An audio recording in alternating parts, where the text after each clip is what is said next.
She was hired to mop floors and stay invisible. A black woman in a quiet uniform, moving through a mansion where no one ever looked her in the eye. They called her just the cleaner. They told her to keep her head down, to stay in her place, to not ask questions. But then she heard a child whisper 4 words that froze her blood. "Don't drink it." From that moment on, every sound in the house felt wrong.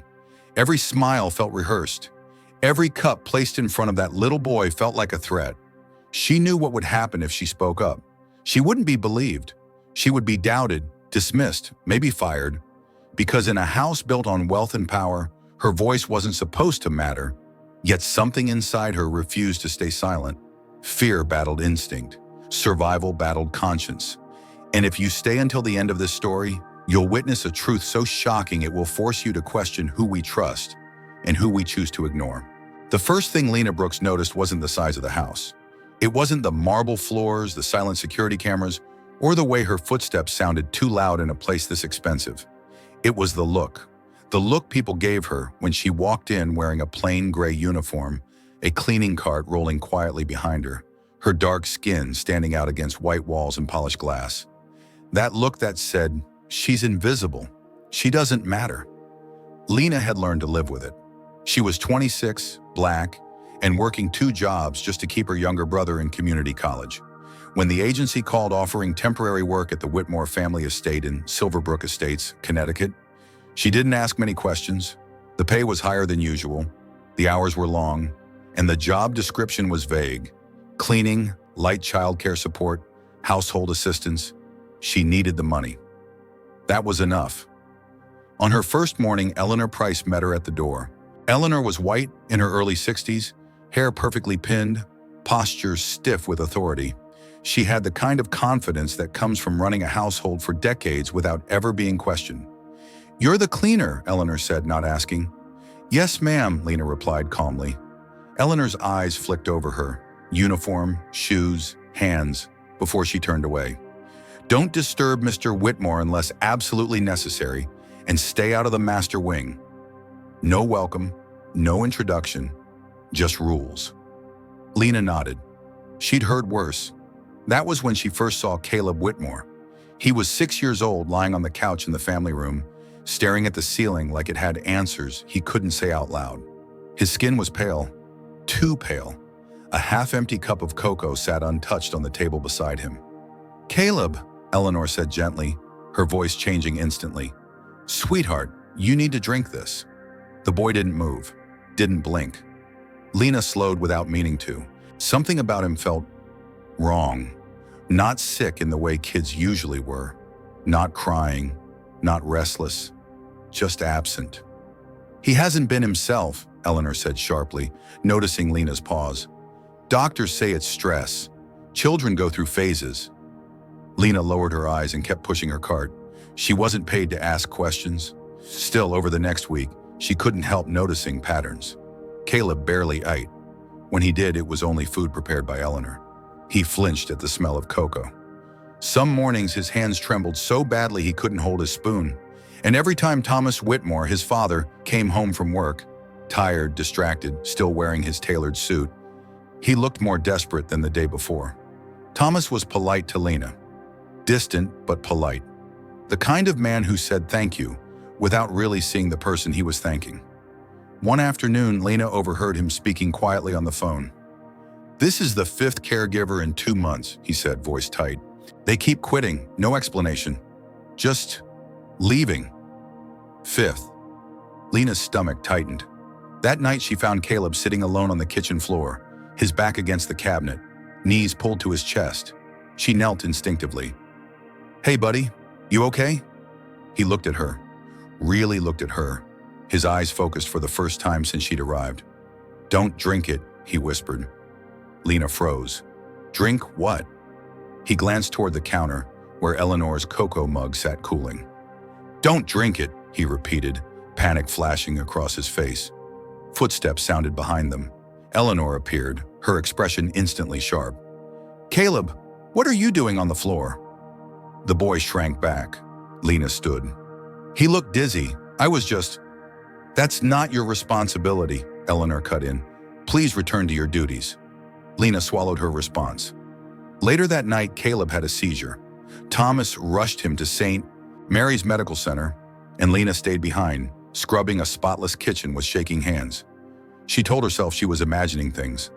But the next morning, a nurse called. Caleb was improving. Already, doctors were confused. His vitals were stabilizing faster than expected. When Lena mentioned this casually to Eleanor, the older woman's jaw tightened for half a second. "That's good," she said flatly. "Hospitals exaggerate." 2 days later, Thomas asked Lena to help clean Caleb's room while Eleanor ran errands. The air inside the room felt heavy. The bed was neatly made. A thick gray blanket lay folded at the foot. Too thick. Lena lifted it. Her fingers brushed against something stiff sewn into the lining. Her heart began to race. She didn't open it. Not yet. She didn't accuse, didn't panic, because she already knew how this would go. She was just the black cleaning girl, and people like her were never believed until it was almost too late. That night, Lena stood alone in her small room, phone clenched in her hand, replaying Caleb's whisper in her mind. Don't drink it. If she was wrong, she could lose her job. If she was right, a child's life was at stake. And for the first time in a long time, Lena Brooks had to decide whether staying silent was safer than telling the truth. Before the story continues, let me ask you something. If you were Lena, would you speak up, even knowing no one might believe you? Yes or no?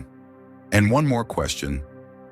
If a child tried to warn you in a whisper, would you listen or would you walk away? Stay with the story. Lena Brooks didn't sleep that night. She lay on her narrow bed, staring at the ceiling, listening to the old house breathe around her. The soft hum of distant air vents, the faint ticking of a clock somewhere down the hall. Every sound felt louder, heavier, as if the walls themselves were listening. Don't drink it, Caleb's whisper replayed in her head again and again. By morning, she knew one thing for certain. Pretending nothing was wrong was no longer an option. At breakfast, Lena watched from the doorway as Eleanor Price placed the cocoa mug in front of Caleb with ceremonial care. She stirred it slowly, deliberately, like this was a ritual she'd performed 1,000 times before. Caleb's hands trembled.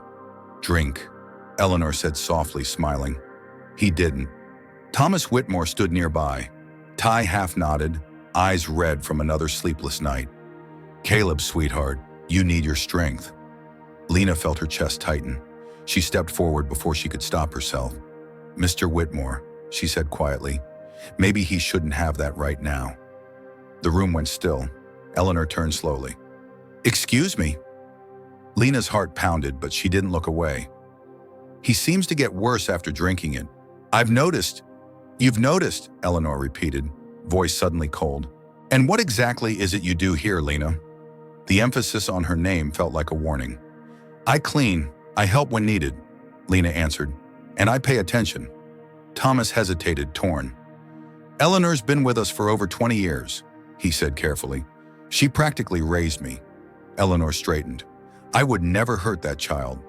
No one said it out loud, but the message was clear. Who would they believe? The white woman who'd devoted her life to the family?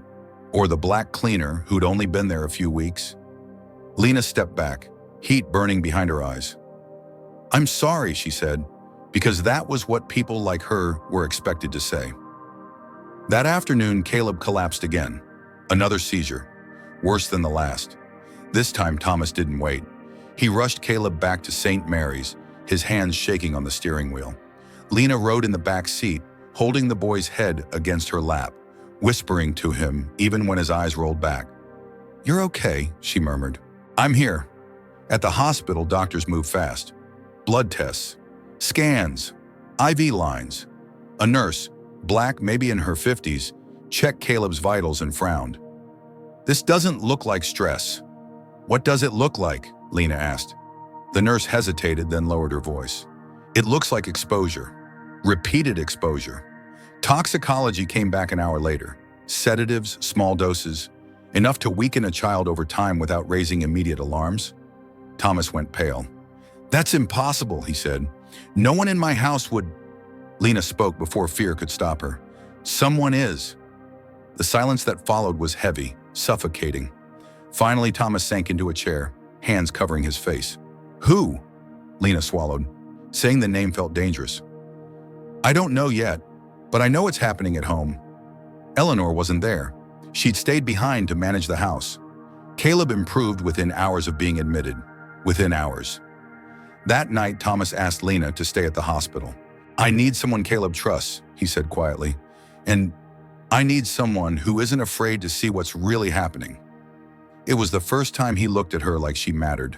Still, Lena knew better than to feel safe. The next morning, Thomas made a decision he wasn't ready to admit out loud. Go back to the house, he told Lena. Tell Eleanor I'll be staying here with Caleb. Watch, listen, don't confront her. That's dangerous, Lena said. I know, he replied, but you're the only one who noticed. Back at the Whitmore estate, the air felt different, thicker, sharper.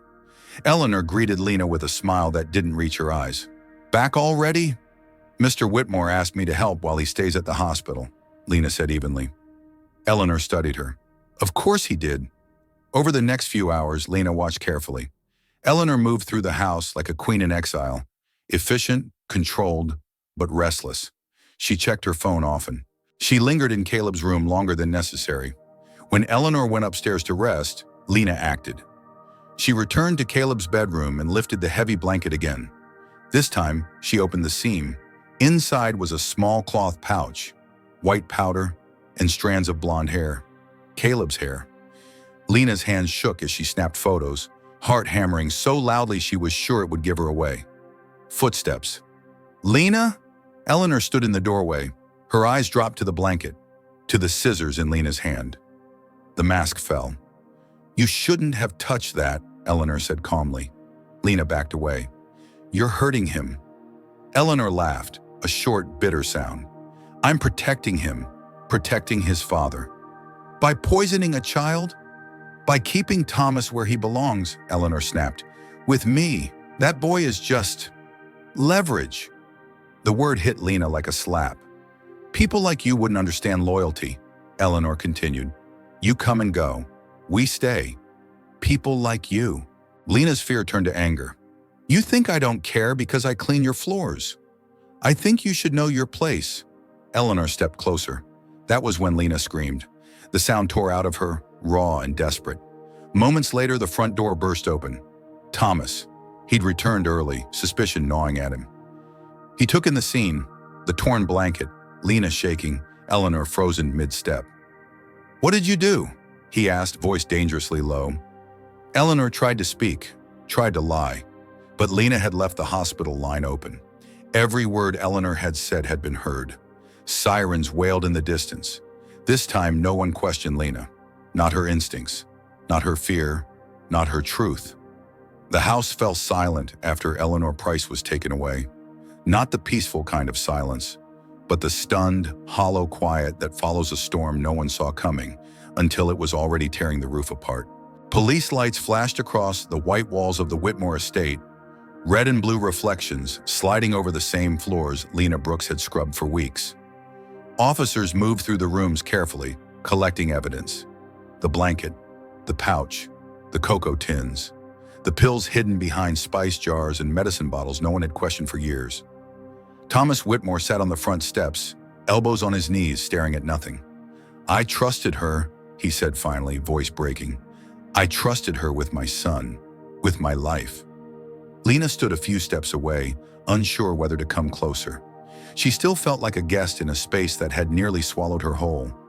You trusted the wrong person, she said gently. That doesn't make you a bad father. It makes you human. Thomas looked up at her then, really looked.